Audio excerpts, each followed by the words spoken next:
Now, as we go toward the spring season now, we're following their calendar. We find that the spring solstice season comes about. Now, this is another very powerful season.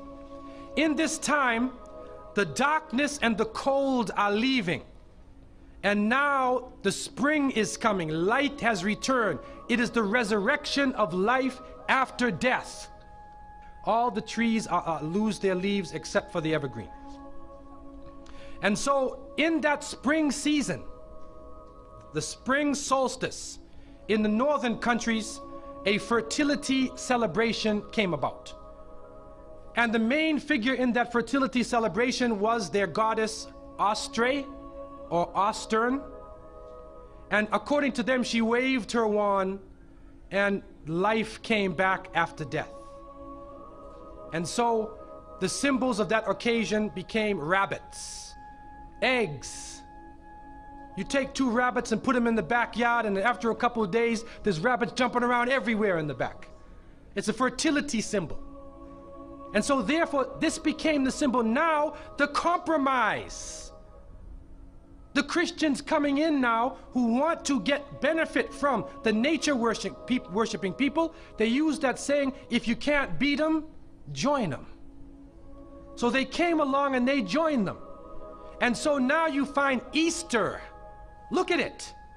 This is supposed to be the time of the death and resurrection of Isa alayhi salam, but it is the pagan rite of the resurrection of life after death.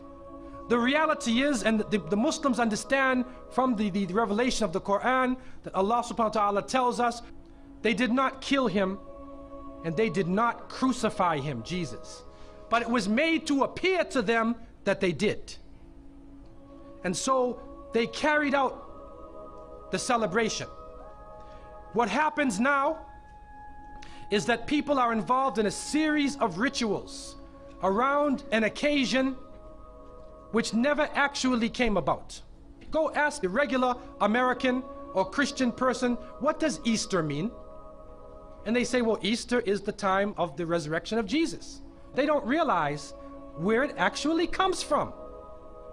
The reality is, it is a pagan rite, and it is based upon that concept of looking at the sun as the main aspect of life, because the sun again plays a powerful role during that season. In Europe also, during that week, you had Palm Sunday, Ash Wednesday, Good Thursday, Good Friday. There's a number of occasions, you can look them up and find them. On Good Thursday, you find many of the people, what they did is, in the north, they wouldn't bathe all winter.